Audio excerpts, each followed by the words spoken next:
ఏది శాస్త్రం చెప్పిందో ఏతత్ శాస్త్రం ప్రమాణంతే. నువ్వెవరు నేనెవరు ప్రమాణం చెప్పడానికి? మనం ప్రమాణం కాదు. కాబట్టి యోగస్థ కురు కర్మాణి అన్న మాటలో అర్థం ఏమిటంటే, నీవు కర్మ చెయ్యి అన్నప్పుడు నీ ఆశ్రమానికి అనుగుణంగా వేదం చెప్పినట్టు చెయ్యి అన్నది అంతర్లీనం అంతే. దానికి మళ్ళీ ఇంతగానూ చెప్పక్కర్లేరు. చెప్తున్నవాడే ఈశ్వరుడు, గురువుగా నిలబడి చెప్తున్నాడు. కాబట్టి ఎలా చేస్తే నువ్వు మోక్షానికి దగ్గరికి ఎడతావు, ఎలా చేస్తే సత్యమునందు నీకు పూనిక కలుగుతుంది, చిత్తశుద్ధి కలుగుతుంది, కర్మ చెయ్యడంలో యోగమును పొందుతావు అంటే, యోగస్థ కురు కర్మాణి, నువ్వు బ్రహ్మచారిగా ఉన్నావు, నువ్వు బ్రహ్మచారికి విధింపబడినటువంటి నియమములు ఏ ఉన్నాయో అవి మాత్రమే పాటించవలసి ఉంటుంది. గృహస్థుకి సంబంధించినటువంటి నియమాలు బ్రహ్మచారి పాటించాడనుకోండి, ఆయన చెయ్యవలసిన కర్మ చేసినవాడు కాడు, దానివల్ల ఆయన అభ్యున్నతిని పొందలేడు. బ్రహ్మచారిగా ఉన్నటువంటి వాడు తాంబూలం వేసుకోకూడదు. బ్రహ్మచారిగా ఉన్నవాడు గురువుగారిని గౌరవించి చదువుకోవలసినటువంటి దాన్ని చదువుకుని ఎంత జ్ఞానమును సంపాదించాలో అంత జ్ఞానమును పొందడానికి ప్రయత్నం చెయ్యాలి. బ్రహ్మచారిగా ఉన్నటువంటి వాడు రుచి మీద ఆసక్తి కన్నా పరిశుద్ధమైన ఆహారాన్ని స్వీకరించడం మీద దృష్టి పెట్టాలి. ఓ తండ్రి ఓ కొడుకు ఓ ఇంట్లో ఉన్నారనుకోండి, ఏకాదశి నాడు ఉపవాసం చెయ్యాలి అని చెప్పవలసి వస్తే పిల్లవాడికి కూడా చెప్పచ్చా అని అడిగింది ధర్మశాస్త్రం. చెప్పకూడదు. పిల్లవాడిని ఏకాదశి ఉపవాసం చెయ్యమని చెప్పడానికి శాస్త్రం అంగీకరించదు. ఎందుకంటే వాడు బ్రహ్మచారిగా ఉండగా కడుపు నిండా ఎంత తినగలడో అంత తింటే దాని వలన వచ్చిన శక్తి చేత ఉత్తరోత్తర కాలమునందు వాడు చెయ్యవలసిన పనులు చేస్తాడు. నువ్వు బ్రహ్మచర్యంలో ఉండగా వాడిని ఎండగట్టి వాడితో నువ్వేమో ఏకాదశి ఉపవాసాలన్నీ చేయించేస్తే, వాడితో ఉపవాసాలు చేస్తే వాడి శరీరం చిక్కి శల్యమైపోతే వాడు ఏం చదువుకుంటాడు? వాడు సముపార్జించే జ్ఞానమే ఉంటుంది. వాడికి అసలు చదువుకున్నదే లేకపోతే వాడు ఉత్తమమైన కర్మ ఏం చేస్తాడు? వాడు ఒక ఉత్తమమైన కర్మ చెయ్యాలంటే చదువుకునే సమయంలో వాడు చదువుకోవాలి. కాబట్టి బ్రహ్మచారికి ఉపవాసము లేదు. బ్రహ్మచారి కడుపు నిండా తినచ్చు. బ్రహ్మచారిని ఉపవాసాలు చెయ్యమని ధర్మశాస్త్రములు చెప్పలేదు. బ్రహ్మచారి ఆయనకి కడుపు నిండా తినడానికి లేదు, భిక్షాందేహి అని తింటాడు. ఆయనకి ఆ హక్కు ఉంది.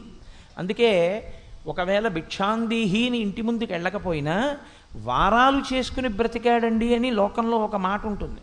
చదువుకునే రోజుల్లో వారం చెప్పుకుంటారమ్మా, అంత ఐశ్వర్యవంతుణ్ణి కాను, ఆదివారం నాడు మీ ఇంట్లో చేస్తాను, సోమవారం నాడు మీ ఇంట్లో చేస్తాను, మంగళవారం నాడు మీ ఇంట్లో చేస్తానని అడిగితే, పూర్వం అలా పేదవారై చదువుకుంటున్నటువంటి పిల్లలకి ఒకరోజు అన్నం పెట్టేవారు ఒక కుటుంబంలో.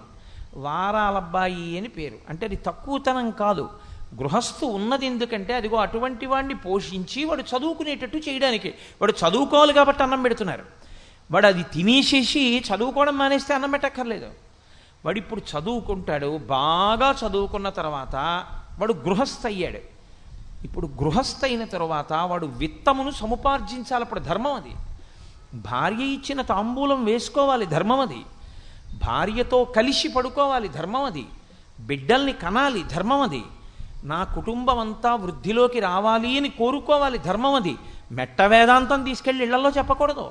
సన్యాసులు పాటించే ధర్మాలు పట్టుకెళ్ళి ఇళ్లలో ప్రయోగం చేయడం మొదలెట్టారనుకోండి, నాశనం అయిపోతాయి కుటుంబాలు. సన్యాసి బోధ చేస్తే గృహస్థుకు పనికొచ్చే ధర్మమే సన్యాసి బోధ చేయాలి తప్ప సన్యాసి తన ధర్మాన్ని గృహస్థులకి చెప్పకూడదు. తన ధర్మం తాను భంగం చేసిన వాడు అవుతాడు. పరమాచార్య స్వామి ఎప్పుడైనా సభలో మాట్లాడితే గృహస్థ ధర్మం మాట్లాడేవారు. ఆయన సన్యాసి, ఆయనకి తెలీదా ఎందుకు అలా మాట్లాడడం? సభలో ఉన్న వాళ్ళందరూ గృహస్థులైతే నేను సన్యాస ధర్మాలు మీకు 2 గంటల సేపు వారం రోజులు ఉపన్యాసాలు చెప్పి వెళ్ళిపోయాను అనుకోండి, అవి మీ వంట పడితే మీ కుటుంబాలు పాడైపోతే ఎవడు జవాబుదారీ దానికి? అది ధర్మం అనుకుంటే. గృహస్థాశ్రమంలో ఉండి సన్యాసిలా బతకడాన్ని శాస్త్రాలు అంగీకరించలేదు.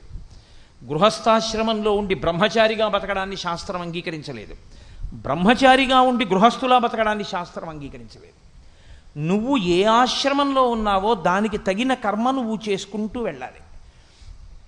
అలా చెయ్యడం. అందుకే ధర్మము అంటే కర్మయే ధర్మం అవుతుంది. శాస్త్రవిహితమైనటువంటి కర్మకు ధర్మమని పేరు, వ్యక్తమైనటువంటి గుణమునకు దయా అని పేరు శాస్త్రంలో. నాకు భూతదయ ఉందనుకోండి, భూతదయ ఉంది అని గుర్తు ఏమిటంటే, నేను ఏ కారణం చేతనో విద్యుత్ తీగల మించి విద్యుద్ఘాతం తిని కింద పడిపోయినటువంటి కాకైనా సరే అయ్యయ్యో అని వెళ్ళి కాసి నీళ్లు చల్లి గబగబా తీసుకొచ్చి దాన్ని ఇంట్లో పెట్టి కాసిన నూకలో ఏవో పోసి తినిపించి పర్వాలేదు దీనికి స్వస్థత కలిగింది అన్ననాడు పట్టుకెళ్ళి ఆ కాకిని విడిచిపెట్టేశాను అనుకోండి, అప్పుడు నా యందు ఉన్నటువంటి భూతదయానబడేటటువంటి గుణము ఆచరణాత్మకముగా వ్యక్తమైతే దయ. అంతేకాని నాకు అన్నీ తెలుసండి, అన్ని ప్రాణులను చాలా గౌరవించాలండి అని చెప్పేసి కనపడ్డ వాళ్ళందరినీ కొడితే అది కాదు దయ అంటే. దయ అంటే వ్యక్తమైతేనే దయ. దట్ విచ్ ఈజ్ మేనిఫెస్టెడ్ అంటారు. అంటే వ్యక్తమైతే ఆచరణాత్మకమైతే భూతదయ అని పేరు. ఎప్పుడైతే ఆయన యోగస్థ క్రియకర్మాణి అన్నాడో ఆ మాట అన్న ఉత్తర క్షణంలో వైదికమైన కర్మాచరణము చెయ్యమని మాత్రమే శాసనము. తప్ప నీ ఇష్టం వచ్చినట్లు చెయ్యి అని కాదు. నీ ఇష్టం వచ్చినట్టు నువ్వు చేసుకున్నావు అప్పటికి బాగుంటాయి, తరువాతి కాలంలో విచారమునకు కారణమవుతాయి. ఒక వయస్సులో చేసిన పని సంతోషంగా ఉంటుంది, అప్పటికది నేను చాలా మంచి పని చేశాననిపిస్తుంది. ఒక వయస్సు దాటిపోయిన తర్వాత ఆ పని చాలా బాధాకరం అవుతుంది. దశరథ మహారాజు గారు ఇచ్చవచ్చిన రీతిలో వేటాడాడు, ధర్మం తప్పి. వేటాడినప్పుడు ఆయనకి బాగుంది. మంచి చీకట్లో శబ్దమును బట్టి బాణం వదిలేశాడు, మునికుమారుడికి తగిలేసింది. ఆయన శాపవాక్కు విడిచిపెట్టాడు. నేను ఎలా అయితే కొడకా కొడకా అని ఏడుస్తూ వెళ్ళిపోతున్నానో అలాగే నువ్వు కూడా కొడకా కొడకా అని ఏడుస్తూ వెళ్ళిపోతావురా అన్నాడు. దశరథుడు సంతోషించాడు. ఆయన అనుకున్నాడు, మా వంశంలో చాలామందికి పిల్లలు లేకపోతే ఇబ్బంది పడ్డారు, కొడుకులు లేరని పెద్ద పెద్ద యాగాలు చేశారు. ఈయన నాకు కొడకా కొడకా అంటూ వెళ్ళిపోతావంటున్నాడు, కాబట్టి నాకు కొడుకుంటాడు అని సంతోషించాడు. కౌసల్యతో చెప్పుకున్నాడు. ఆ వయస్సులో శాపం సంతోషం అనిపించింది. నిజంగా కొడుకుని విడిచిపెట్టి చచ్చిపోవలసి వచ్చిన రోజున రామా రామా అంటూ చచ్చిపోవలసి వచ్చిన రోజున నాకు ఇప్పుడు మునిశాపం గుర్తొస్తోంది కౌసల్య. ఆ రోజున ఏమో అనుకున్నాను, ఈ రోజున అనుభవంలోకి వచ్చిన తర్వాత ఇప్పుడు ఇది ఎంత కష్టమో తెలిసి వస్తోంది. ఏ ఆశ్రమాన్ని నువ్వు స్వీకరించాలో కూడా శాస్త్రం చెప్తోంది. ఒకప్పుడు బ్రహ్మచర్యం బాగుంది కదా అని పెళ్లి చేసుకుండా ఉండిపోతాను అంటే అప్పటికి బాగుంటుంది. ఓ 50 ఏళ్ళు వచ్చిన తర్వాత పెళ్లి చేసుకోకపోతే వచ్చినటువంటి నష్టం ఏమిటో తెలిసిన నాడు నువ్వు ఏది చేస్తున్నా, ఎంతమందికి సంతోషం కలుగుతున్నా నీవు మాత్రం అశాంతితోనే ఉంటావు. వెలుగుతున్న దీపం తన చుట్టూ ఉన్న వాళ్ళకి వెలుతురిచ్చినా తాని మాత్రం కరిగిపోతున్నట్లయిపోతుంది. ఎప్పటి ఆశ్రమం అప్పుడే. బ్రహ్మచర్యంలో బాగా చదువుకోవాలి, గృహస్థాశ్రమంలో భార్యని ప్రేమించాలి, బిడ్డల్ని ప్రేమించాలి, భార్యాబిడ్డల యొక్క అభ్యున్నతి కొరకు పూజ చేయాలి. మెట్ట వేదాంతం అని లోకంలో ఒకటి ఉంటుంది. సంసారంలో ఉంటారు, ఉండి ఏమిటండి అనుబంధాలు అంటుంటారు. ఏమిటండి అనుబంధాలు ఏంటి? అలాంటప్పుడు కాషాయం కట్టుకుని వెళ్ళిపో. అలా మాట్లాడకూడదు. నువ్వు గృహస్థాశ్రమంలో ఉంటే బాగా పరిశీలనం చెయ్యాలి శాస్త్రాన్ని. శాస్త్రమును పరిశీలనం చేస్తూ వైరాగ్యమును పొందుతూ ఉండాలి. ఇవి ఇలా నడుస్తూ ఉంటాయి, ఇది ఈశ్వర కృప, ఇది దీని తమాషా అని తెలుసుకుంటూ ఉండాలి. కానీ పుత్రం పౌత్రం సమాసాద్య వానప్రస్థాశ్రమే వశేత్. వ్యాసుడు దేవీ భాగవతంలో తీర్పు ఇచ్చాడు. ఆయన నీవు తపసా షడ్రిపూంజిత్వా భార్యాన్ పుత్రే నివేశ్యచ, నీ ఇష్టం వచ్చినట్టు నువ్వు సంసారంలో కూర్చుని వైరాగ్యం మాట్లాడతానంటే అది మెట్ట వేదాంతం. అది నీ పరిణతి లేనితనాన్ని తెలియచేస్తుంది. నీ ఇష్టం వచ్చినట్టు నువ్వు ప్రవర్తించడం, నీ ఇష్టం వచ్చినట్టు ఎవరిని పడితే వాళ్ళని ఆదర్శం పెట్టుకోవడం కుదరదు. నువ్వు గృహస్థాశ్రమంలో ఉన్నవాడివి, నీ జీవితానికి ఆదర్శం గృహస్థే అయి ఉండాలి. తప్పించి నీ జీవితానికి ఆదర్శం ఎవరో ఒక సన్యాసిని తీసుకుని ఆదర్శంగా పెట్టుకుంటానంటే కుదరదు. ఎలా అనుకరిస్తావు? ఎలా కుదురుతుంది నాకు చెప్పండి? శాస్త్రాలు వాటిని అంగీకరించలేదు. అదంతా అయోమయ జీవితాలు, అవి అర్థం లేని జీవితాలు. వాళ్ళకి శాస్త్రం తెలియదు, వాళ్ళకి సరి అయిన ప్రవేశం లేదు, వాళ్ళు సరి అయిన గ్రంథములను చదువుకోలేదు, వాళ్ళు సరి అయిన గురువు గారి దగ్గర పాఠం చెప్పించుకోలేదు. చెప్పించుకోని కారణం చేత వాళ్ళు పాడైపోతారు, వాళ్ళ కుటుంబాల్ని పాడు చేస్తారు. అర్థం లేనటువంటి సన్యాసిల్లాగా గృహస్థాశ్రమంలో ఉండి బతుకుతుంటారు. నాకు పరమ అసహ్యం అలాంటి వాళ్ళని చూస్తే. అలా ఉండకూడదు.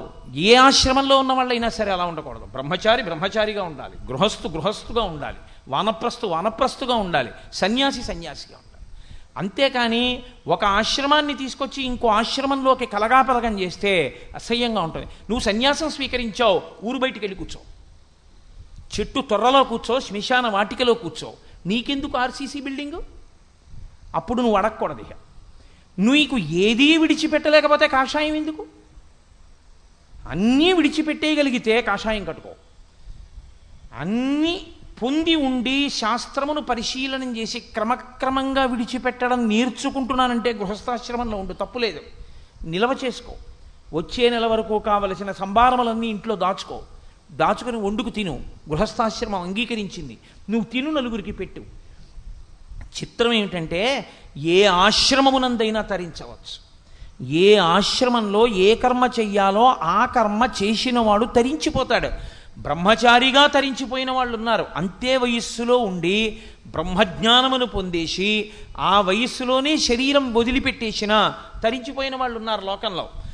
గృహస్థుగా తరించినటువంటి వాళ్లతో సమానంగా పోలిస్తే గృహస్థు తరించినట్టుగా తరించినంతమంది అసలు ఇతర ఆశ్రమాల వాళ్ళు లేరు. గృహస్థులే అంత తరించారు. వశిష్ఠుడు గృహస్థు కాడా? అగస్త్యుడు గృహస్థు కాడా? అత్రి గృహస్థు కాడా? అంతవరకెందుకో రేపు చెయ్యబోయే శ్రీరామనవమి సీతారాములు గృహస్థులు కారా? పార్వతీ పరమేశ్వరులు గృహస్థులు కారా? బ్రహ్మ సరస్వతి గృహస్థులు కారా? ఏమి నీకు ఆదర్శం తక్కువైంది? గృహస్థులుగా ఉండి వాళ్ళందరూ తరించలేదా? త్యాగరాజస్వామి గృహస్థాశ్రమంలో ఉండి జీవితాన్ని పండించుకోలేదా? అన్నమాచార్య స్వామి వారి జీవితాన్ని పండించుకోలేదా? పురంధరదాస్ గారు పండించుకోలేదా? క్షేత్రయ్య గారు పండించుకోలేదా? వీళ్ళందరూ పెళ్లి మానేస్తేనే తరించారా? వీళ్ళందరూ బట్ట మారిస్తేనే తరించారా? లోపల మారితే చాలు తరించగలరు. శాస్త్రం మనకి చెప్తోంది, కావలసిన మార్పు పైబట్ట మీద కాదు, కావలసిన మార్పు లోపల మార్పు వచ్చిన తర్వాత నువ్వు ఎక్కడున్నా తరిస్తావు. ఎక్కడ ఉన్నావో అక్కడ ఎలా ఉండడాలో నీకు వస్తే చాలు, నువ్వు తరించగలవు. లేనినాడు లేనిపోని అయోమయం ఏర్పడుతుంది ఆశ్రమాల్లో.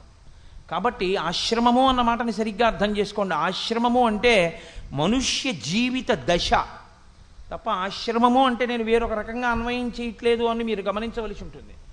కాబట్టి బ్రహ్మచర్యము ఆశ్రమం. బ్రహ్మచర్యమునందు నువ్వు ఏం చెయ్యాలి? నీ ఇచ్చ మాత్రం కాదు, నీ ఇష్టం వచ్చినట్టు చేయడానికి వీల్లేదు. వేదం ఏం చెప్పిందో అదే చెయ్యాలి. గృహస్థు, నువ్వు ఎలా గృహస్థుగా ఉండాలని వేదం చెప్పిందో అలా ఉండాలి. అంతేకాని నువ్వు గృహస్థుగా ఉంటూ వేరొక ఆశ్రమాన్ని అనుకరిస్తానంటే కుదరదు. నువ్వు వానప్రస్థుగా నువ్వు ఎలా ఉండాలని వేదం చెప్పిందో అలా ఉండాలి. నువ్వు సన్యాసిగా ఎలా ఉండాలని వేదం చెప్తోందో నువ్వు అలాగే ఉండాలంతే. అలా నువ్వు ఉండగలిగితే ఏ ఆశ్రమంలోనైనా తరిస్తారు. అందుకే మీరు జాగ్రత్తగా పట్టుకోవాల్సి ఉంటుంది. ఈ ధర్మం అన్న మాటని 4 ఆశ్రమాలు తప్పించుకోలేవు. బ్రహ్మచారి ధర్మం నుండి తప్పుకోలేడు, ఆ చట్రంలోకి ఇమడాలి. గృహస్థు ధర్మం నుండి తప్పుకోలేడు, చట్రంలోకి ఇమడాలి. వానప్రస్థు ధర్మంలోంచి తప్పుకోలేడు, చట్రంలోకి ఇమడాలి. సన్యాసి ధర్మంలోంచి తప్పుకోలేడు, చట్రంలోకి ఇమడాలి. అలా నువ్వు ఉండగలిగితే ఏ ఆశ్రమంలోనైనా పండిపోతావు అంతే. చంద్రశేఖరేంద్ర సరస్వతి మహాస్వామి మహానుభావుడు, ప్రాతస్మరణీయులు. ఆయన పేరు చెప్తే చాలు పాపరాశి ధ్వంసం అవుతుంది. ఆయన సన్యసించారు 13వ ఏట. ఆయన సన్యసించి సన్యాస ధర్మము ఎలా ఉంటుందో 100 సంవత్సరములు అలాగే బతికారు. అలా బ్రతికారు కాబట్టే ఆఖరికి ఆయన శరీరం విడిచిపెట్టేసిన తరువాత ఆయన భౌతిక కాయాన్ని అక్కడ పెట్టినా ఆయనది దర్శనానికి వెళ్ళినప్పుడు ఎలా వెళ్ళారో ఆయన భౌతిక కాయ దర్శనానికి కూడా అలాగే వెళ్ళారు. ఎవడూ పైన చొక్కా బనీను ఉంచుకుని వెళ్ళలేదు. పరమాచార్య ఆ శరీరాన్ని చూసినప్పుడు విప్పి వెళ్ళారు. అది ఒక జీవితంలో పట్టుకున్న ధర్మానికి నిదర్శనం.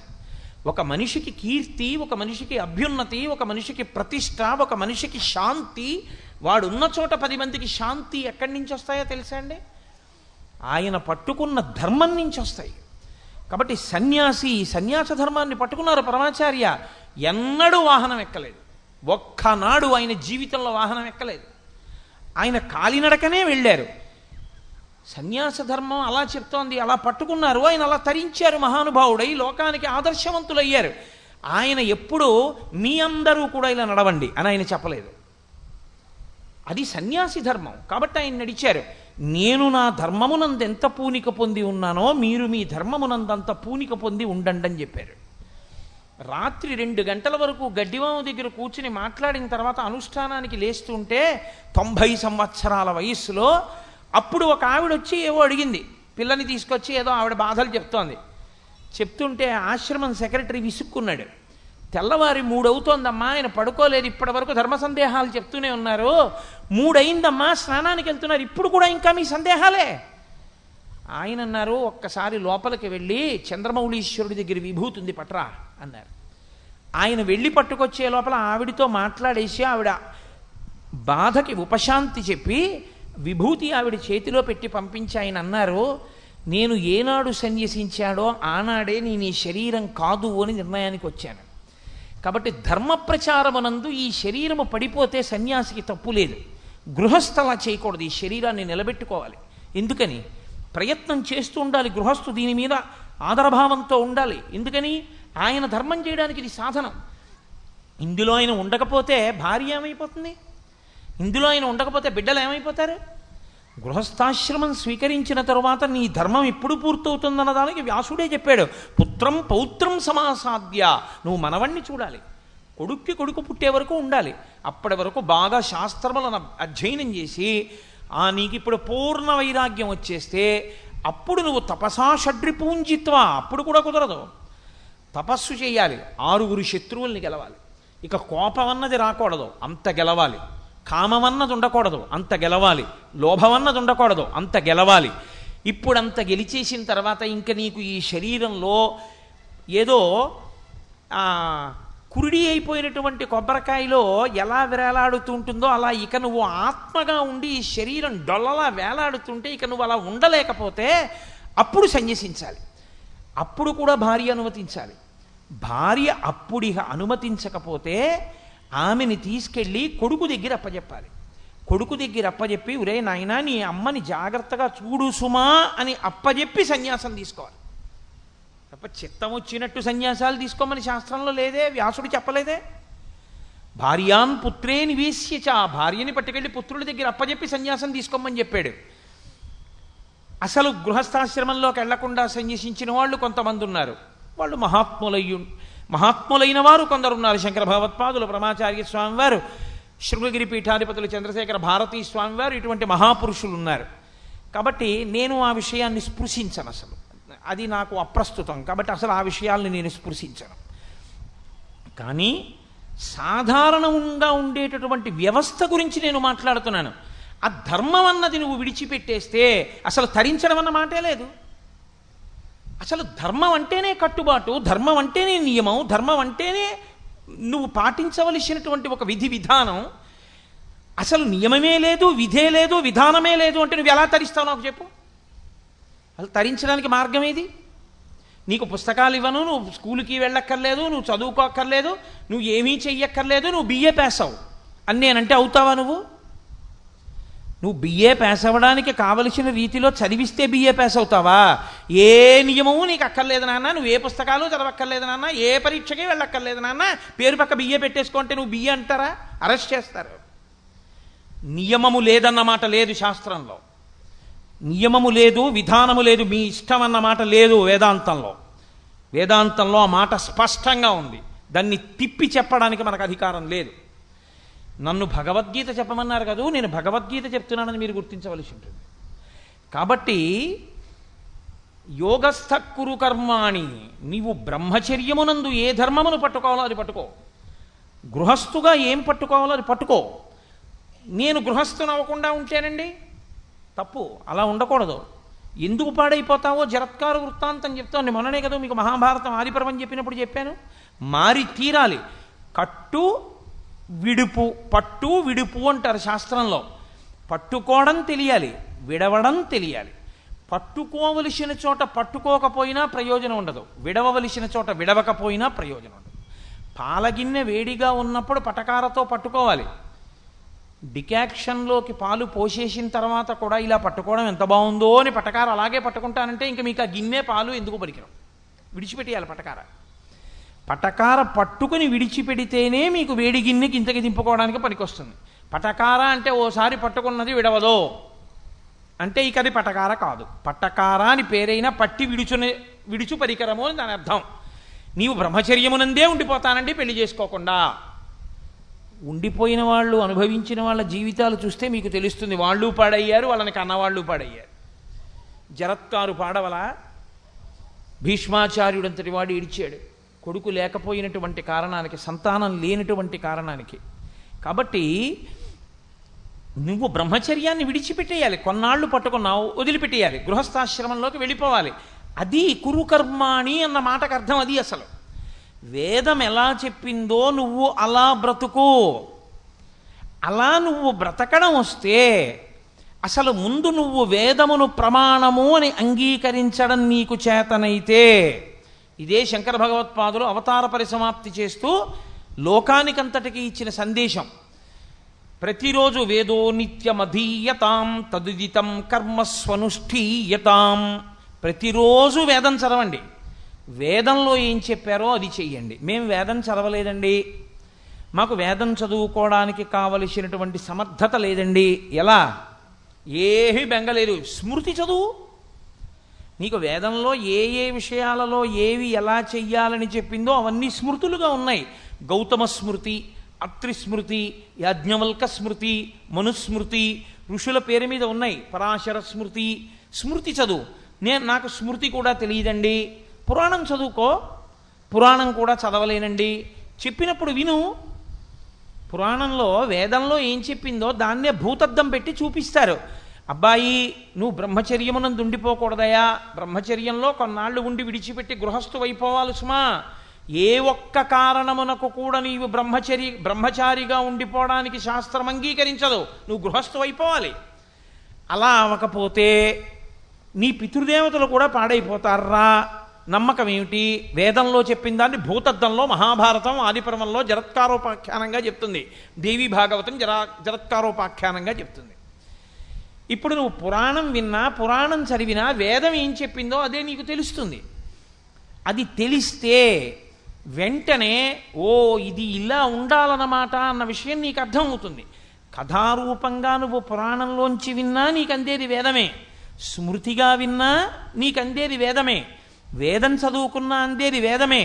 ఏమండి, నేను పురాణం కూడా వినలేదు, గీతాచార్యుడే చెప్పాడు యద్యదాచరతి శ్రేష్ఠ.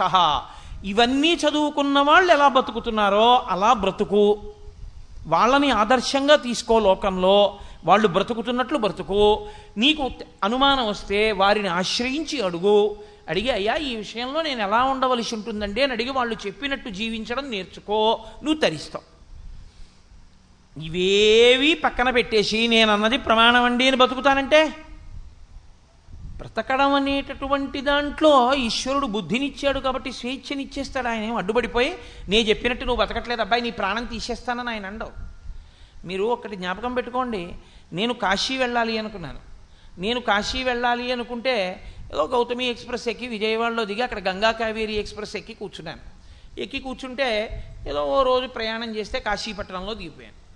ఇంకొక ఆయన, ఈయన గౌతమి ఎక్స్ప్రెస్ ఎక్కినా గంగా కావేరీ ఎక్స్ప్రెస్ ఎక్కినా కదులుతూ ఉండడం వల్లే కదూ కాశీపట్నం చేరుతున్నాడు.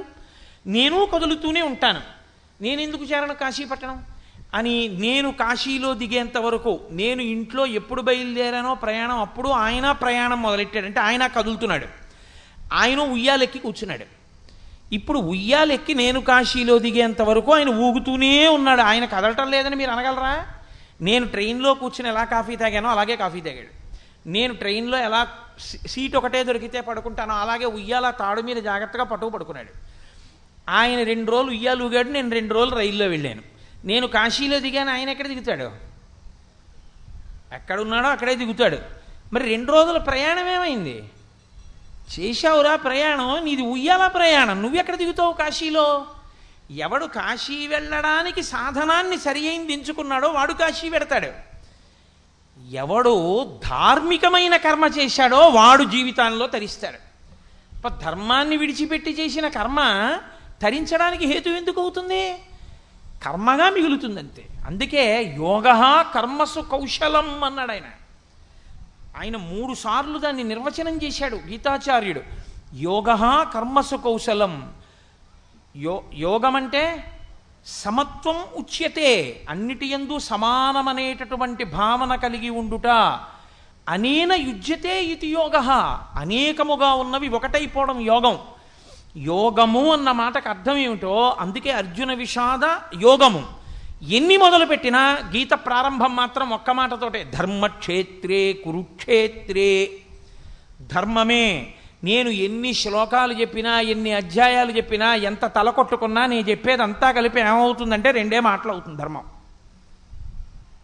నీకు ఈ 2 అక్షరాలు వంట పట్టేస్తే నువ్వేం చెయ్యాలో నీకు అర్థమైపోతే నువ్వు చేసిన తప్పేమిటో నీకు అర్థమైపోతుందిరా అబ్బాయి అన్నాడు. ఇది అర్థం అవ్వడానికి అంతా చెప్పి నీకేం అర్థమైంది అన్నాడు ఆయన. నాకు ఇది అర్థమైందని మళ్ళీ ఇదిగో మీరు చెప్పిందండి ఇది అర్థమైందండి, మీరు చెప్పిందండి ఇది అర్థమైందండి అనలేదు. మీరు చెప్పినవన్నీ అర్థమయ్యాక నష్టో మోహ, నా మోహం పోయింది, నా జ్ఞానం పోయింది అన్నాడు. కాబట్టి గీత వింటే ఏమవుతుంది, గీతని ప్రమాణంగా తీసుకుంటే ఏమవుతుంది, నువ్వు అర్జునుడు అవుతావు. నీ కర్తవ్యం ఏం చెయ్యాలో నీకు అర్థమైపోతుంది. నీ కర్తవ్యం ఏం చెయ్యాలో నువ్వు చేసిన నాడు నువ్వు పూజనీయుడవు. ధార్మికమైన కర్మ నువ్వు చెయ్యవలసింది నువ్వు చేసేస్తే అంతే, నువ్వు తరించిపోతావు. దీని యందు ఆయన ప్రతిపాదన ఎక్కడ అంటే, నువ్వు యోగస్థ కురు కర్మాణి సంగం త్యక్వా ధనంజయ. ఇది చాలా చాలా పెద్ద మాట. మోక్షము వైపుకి అడుగు వెయ్యాలి అంటే కర్మ చెయ్యడంలో దోషం లేదు, చేసి తీరాలి, అసలు కర్మ చేయకుండా ఉండలేవు. కానీ కర్మ యొక్క ఫలితమును మాత్రము నువ్వు కోరకు. కర్మ చేసుకుంటూ వెళ్ళిపో, కర్మ చెయ్యకుండా ఉండలేవు, ఉండకూడదు కూడా. అసలు కర్మ చెయ్యకుండా ఉండిపోతాననేటటువంటి మాట అంగీకారయోగ్యం కాదు. ఏ పని చెయ్యనండి, కుదరదు. నేను మీతో ఒక మాట చెప్తాను. తెల్లవారి లేవగానే ఒక బ్రాహ్మణుడు సంధ్యావందనం చేయాలా, ఓ బ్రాహ్మణుడు బాసుం పెట్టేసి కూర్చుని ఈశ్వరుణ్ణి ధ్యానం చేయాలా అని నన్ను అడిగారు అనుకోండి, మహాదోషం అని చెప్తాను. అలా కూర్చుంటే ధ్యానమని తప్పది. నీకు వేదం చెప్పింది ప్రమాణం. నిన్ను అలా బాసుం పెట్టేసి కూర్చుని ధ్యానం చేయమని చెప్పలేదు వేదం. స్నానం చేసి సంధ్యావందనం చేయమని చెప్పింది. నీకు వేదమా ప్రమాణం? ఎవడో చెప్పిందా నీకు ప్రమాణం? ఎవడు చెప్పినా తప్పే. వేదం ఏం చెప్పిందో అదే ప్రమాణం అంతే. నువ్వు నిద్ర లేవగానే స్నానం చేసి సంధ్యావందనం చేసుకోవడానికి వెళ్ళిపోవాలి. నీవు సంధ్యావందనం చేసేటటువంటి వాడిగా నువ్వు జన్మించలేదు, ఏం అభ్యంతరం లేదు. మొన్ననే అయ్యప్ప స్వామి దేవాలయంలో స్కాంద పురాణంలోంచి ఆ టెక్స్ట్ తీసి నేను జెరాక్సులు చేయించి కొంతమందికి ఇచ్చాను కూడా. నీవు అర్ఘ్యం ఇవ్వక్కర్లేదు, కానీ నువ్వు ఆ కర్మ చేయకుండా ఉండమని చెప్పలేదు శాస్త్రం. నువ్వు వెంటనే స్నానం చేసి జగచ్చక్షో మహానుభావుడు ప్రత్యక్ష దైవం వసర్పతియో నీలలోహిత ఉతైనం గోపా అదృశన్ను దృశన్ను దహార్య అని చెప్తోంది. తెల్లవారు లేస్తే ఎదుర్వేదం. అడిగో మహానుభావుడు పరమేశ్వరుడు ఈ కంటికి కనపడేటటువంటి ఏకైక పరబ్రహ్మంగా వచ్చేసాడు సమయానికి. కృతఘ్నఘ్నాయ దేవాయ జ్యోతిషాం పతయే నమః. ఆయన వచ్చేటప్పటికి చెయ్యవలసిన పని చెయ్యని వాడెవడో వాడు కృతఘ్నుడు. ఏ పని ఎప్పుడు చెయ్యాలో అప్పుడే చెయ్యాలి. అందుకే శ్రీరామాయణంలో సుందరకాండలో మైనాకుడు ఒక మాట అంటాడు, కర్తవ్యం అకృతం కార్యం సతాం మన్యుమిదీరయేత్ అంటాడు. మహాత్ములకి కూడా కోపం వస్తుంది. ఎందుకు వస్తుందో తెలుసా అండి? చెయ్యవలసిన పని చెయ్యవలసిన సమయానికి చెయ్యని వాడిని చూస్తే అసహ్యం వేస్తుంది. ఏది ఎప్పుడు చెయ్యాలో అప్పుడు చెయ్యాలి, అంతేగాని ఒకప్పుడు చేయవలసిన పని ఇంకొప్పుడు చేయడం కూడా తప్పే. సమయమునందే ధర్మము, దేశమునందు ధర్మము, కాలమునందు ధర్మము. కాబట్టి నువ్వు ఎప్పుడేం చెయ్యాలో అదే చెయ్యాలంతే. నువ్వు నిద్రలేస్తే సంధ్యావందనం చేయాలి. నువ్వు నిద్రలేచి స్నానం చేస్తే ఉత్తర క్షణం నువ్వు సూర్యభగవానుడి మీద స్తోత్రం చెప్పాలి. జగచ్చక్షు ఆయన. అందుకే హరిహర బ్రహ్మ మహానుభావంబులొక్కటింగాగరగిన గట్టియనగా అతుల వేదత్రయలతికాచయము పెనుబొందన్ పుట్టెడు మూల కందమనగా అఖిల జగముల కందెరయగుచు జన సమాజ కరపట హృదయ సరోజములకు ముకుళనంబును జృంభణంబును నర్చి భానుబింబంబు పూర్వాద్రిపై వెలింగే అన్నారు తిక్కన గారు. హరిహర బ్రహ్మ మహానుభావంబులొక్కటింగాగరగిన గట్టి అనగా సృష్టికర్త స్థితికర్త ప్రళయకర్త ముగ్గురు కలిసి ముద్దయితే ఆ ఎరుపు రంగుతో సూర్యభగవానుడయ్యారు. నీ కంటితో నువ్వు పరబ్రహ్మాన్ని దర్శించడానికి ఆనుకూల్యతనివ్వడం కోసం కాసేపు ఆయన కుంకంబొట్టులా కనిపిస్తాడు ఎర్రగా. ఆ సమయంలో నువ్వు నిద్ర లేవాలి. ఈశ్వరుడు వచ్చేసాడు, నువ్వు నిద్ర లేకపోతే దోషం కదా. నువ్వు నిద్ర లేవాలి ఆ సమయానికి. లేచి ఈశ్వరుడే వచ్చేసాడు, నేను లేవద్దు. నేను లేవడం అంటే ఎలా నిలబడాలో అలా నిలబడాలి. అదే నేను మీతో చెప్పింది. వేదం చెప్పింది ఏదో అది ధర్మం. నేను స్నానం చేయకుండా నిలబడకూడదా అండి అంటే, నువ్వు మరుగుదొడ్లో మీ ఇంట్లో అన్నం తింటున్నావా? తింటలేదుగా. అన్నం తినే చోటే తింటున్నావుగా. అలాగే ఈశ్వరుడి ముందు నిలబడేటప్పుడు స్నానం చేసే నిలబడాలంతే. అసలు బాహ్యమునందు శౌచం లేకుండా నువ్వు ఈశ్వరుడి ముందు నిలబడతావు, తేజోమూర్తి ముందు. కాబట్టి స్నానం చేసి నిలబడి ఆయనకి నమస్కారం చేయాలి. అది నీ ప్రథమ కర్తవ్యం. ఇది మానేసి ఇంకోటి ఏదో చేస్తానండి, నీ కర్మ చేయి. ఉయ్యాలెక్కితే కాశీ వెళ్ళనట్టే ఉంటుంది. ఏది నువ్వు చెయ్యాలో వేదం చెప్పింది. ఎతత్ శాస్త్రం ప్రమాణంతే, వేదం ప్రమాణం. నేను చెప్పింది కాదు, మీరు చెప్పింది కాదు. నేనైనా వేదం చెప్పింది చెప్పకపోతే తప్పు. వేదం చెప్పింది నేను చెప్తే అది విని మనసు కష్టపెట్టుకుంటే నీ కర్మ. నీకు వినడానికి కావలసిన సంస్కారం నీకు అబ్బలేదని గుర్తు. నీకు అబ్బి ఉంటే ఓ ఇది ఇలా చెయ్యాలని నువ్వు అంగీకరిస్తే తప్పు చేద్దామనుకున్న అర్జునుడు మాటలు విని నా మోహం పోగొట్టుకున్నానని కీర్తి గణించినట్లు కీర్తి గణిస్తావు. కాబట్టి సమత్వం యోగ ఉచ్యతే. కర్మ చెయ్యి, వేదములు ఏం చెప్పాయో అవి చెయ్యి. కానీ చేసేటప్పుడు ఏం చేస్తావో తెలుసా? ఒక్క విషయాన్ని గుర్తుపెట్టుకో, చెయ్యడం వరకు మాత్రం నా కర్తవ్యం కాబట్టి నేను చెయ్యాలి.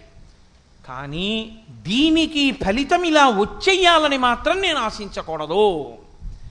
2 రెళ్ళు 4 ఎంత ఖచ్చితమో అంత ఖచ్చితంగా ఫలితం వచ్చేస్తుందని ఆశించవద్దు. కర్మణ్యేవాధికారస్తే మా ఫలేషు కదాచన మా కర్మఫలహేతుర్భూ మాతే సంగోస్త్వకర్మణి. నీవు కర్మ చెయ్యి, కానీ కర్మల యొక్క ఫలితాన్ని అపేక్షించకుండా ఉండు. ఎందుకలా చెప్తున్నానో తెలుసా అర్జున? కర్మ చేసి వెంటనే ఫలితాన్ని అడగడం నీకు అలవాటైపోతే నువ్వు రాగము ద్వేషము మధ్యలోనే నలుగుతావు. అప్పుడు ఏమవుతుందంటే చేసే కర్మలు కామ్యములు అవుతాయి, కర్తవ్యములు కావు. కర్తవ్యం వేరు. కర్మ కోరికతో చేస్తే బంధనంలోకి తీసుకెళ్ళిపోతుంది. ఏదో ఒకటి చేసి ఇదంతా చాలా గొప్ప విషయం అండి, ఈ గొప్ప విషయం అంతా పరమేశ్వరానుగ్రహంతో నేనే చేశానండి అన్నారు అనుకోండి, ఈశ్వరుడు ఏమండవు. అవును నువ్వే చేశావు కాబట్టి నీకు పుణ్యం ఇస్తున్నాను, ఇప్పుడు అది అనుభవించడానికి రావాలి. ఏదో తప్పు చేసి అవునండి తప్పు చేశాను పాపం, అది అనుభవించడానికి రావాలి. ఫలితం మాత్రం ఒకటే రెండింటికి. కాదు, నా కర్తవ్యం నేను చేశాను. నేను నా కూతుర్ని పెంచి పెద్ద చేశాను. నా కూతురికి యోగ్యుడు అని నేను నమ్మిన వ్యక్తితో వివాహం చేశాను. నా కర్తవ్యం అయిపోయింది. నా కొడుకుని యోగ్యుడుగా వాడు చదువుకోవడానికి వీలైన రీతిలో వాడికి చదువు చెప్పించాను. వాడికి యజ్ఞోపవీతం వేశాను, బ్రహ్మోపదేశం చేశాను. నా కర్తవ్యం అయిపోయింది. వాడు ఎదురుగుండా నేను ఎప్పుడూ సంధ్యావందనం చేయకుండా నేను తిరగలేదు. ఎన్నడూ వాడు ఎదురుగుండా నేను సంధ్యావందనం చేయకుండా నిద్రపోయినటువంటి రోజు లేదు. నేను సంధ్యావందనానికి అవకాశం ఏ పాటి ఉన్నా నేను చేస్తూనే వాడికి కనపడ్డాను. ఇప్పుడు వాడు చేయడం మానేశాడు అనుకోండి, నేను కర్తను కాను. అంతకన్నా నేనేం చేస్తాను? నా వయస్సు పెరుగుతోంది, నా శరీర బలం తరుగుతోంది. వాడి వయస్సు పరిపుష్టమవుతోంది, వాడి శరీర బలం పెరుగుతోంది. ఇప్పుడు నేను వాడితో ఘర్షణకి వెళ్ళాను అనుకోండి, వాడు తోపు తోస్తే నేను కింద పడతాను. పైగా దానికో బెంగోటు వస్తుంది. నీ కర్తవ్యాన్ని నువ్వు నిర్వహించు అంటే నా కొడుకు అటువంటి వాడు, నా కొడుకు నా మాట వినడు అని మీరు అనుకుంటున్నారేమో. నేను ఆ మాట చెప్పకపోతే ఏమవుతుందంటే పాపం తెలియక కోటేశ్వరరావు అబ్బాయి అలాంటి వాడేమో అనుకుని లేనిపోని జాలి చూపిస్తారు. ఈశ్వరానుగ్రహం చేత నా కొడుకు అటువంటి వాడు కాడు. వాడు శాస్త్రమును నమ్మి బతికేటటువంటి లక్షణం ఉన్నవాడు, తండ్రి యందు గౌరవం ఉన్నవాడు. కాబట్టి నీ కర్తవ్యాన్ని నువ్వు చేసుకుంటూ వెళ్ళిపో. ఇప్పుడు నేను ఇది చెయ్యాలంటే తండ్రిగా నా కర్తవ్యం, బాధ్యత కాదు సుమండే, కర్తవ్యం. కాబట్టి నా కర్తవ్యం నీ చేశానా లేదా? ఎప్పుడెప్పుడు నీ కర్తవ్యం ఎంత మోతాదులో నువ్వు ఎలా చెయ్యాలో నీ కర్తవ్యాన్ని నువ్వు అలా చేసుకుంటూ వెళ్ళిపోతూ ఉండడమే.